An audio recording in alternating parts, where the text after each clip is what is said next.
সুনীল গঙ্গোপাধ্যায়ের কেউ কথা রাখেনি, কেউ কথা রাখেনি। ৩৩ বছর কাটল, কেউ কথা রাখেনি। ছেলেবেলায় বষ্টমী তার আগমনী গান হঠাৎ থামিয়ে বলেছিল, শুক্লা দ্বাদশীর দিন অন্তরাটুকু শুনিয়ে যাবে। তারপর কত চন্দ্রভূক অমাবস্যা এসে চলে গেল, কিন্তু সেই বষ্টমী আর এলো না। 25 বছর প্রতীক্ষায় আছি।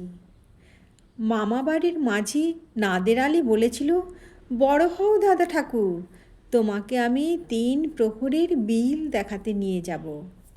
সেখানে পদ্ম ফুলের মাথায় সাপ আর ভ্রমর খেলা করে। নাদের আলী, আমি আর কত বড় হব?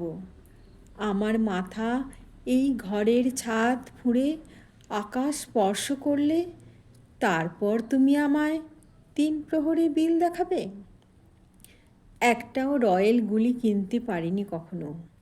লাঠি লজেন্স দেখিয়ে দেখিয়ে চুষেছে লস্কর বাড়ির ছেলেরা। ভিখারির মতন চৌধুরীদের গেটে দাঁড়িয়ে দেখেছি ভেতরে রাস উৎসব। অবিরল রঙের ধারার মধ্যে সুবর্ণ কঙ্কন পরা ফর্সা রমণীরা কত রকম আমোদে হেসেছি। আমার দিকে তারা ফিরেও চায়নি। বাবা আমার কান ছুঁয়ে বলেছিলেন, দেখিস একদিন আমরাও। বাবা এখন অন্ধ, আমাদের দেখা হয়নি কিছুই।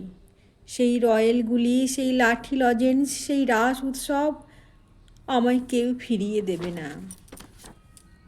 বুকের মধ্যে সুগন্ধি রুমাল চেপে করুণা বলেছিল, যেদিন আমায় সত্যিকারের ভালোবাসবে সেদিন আমার বুকেও এরকম আতরের গন্ধ হবে।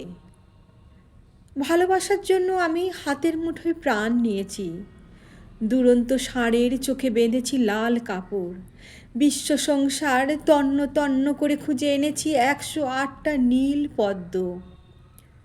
তবু কথা রাখেনি বরুণা। এখন তার বুকে শুধুই মাংসের গন্ধ। এখনো সে যে কোনো নারী, কেউ কথা রাখেনি। 33 বছর কাটল, কেউ কথা রাখেনি।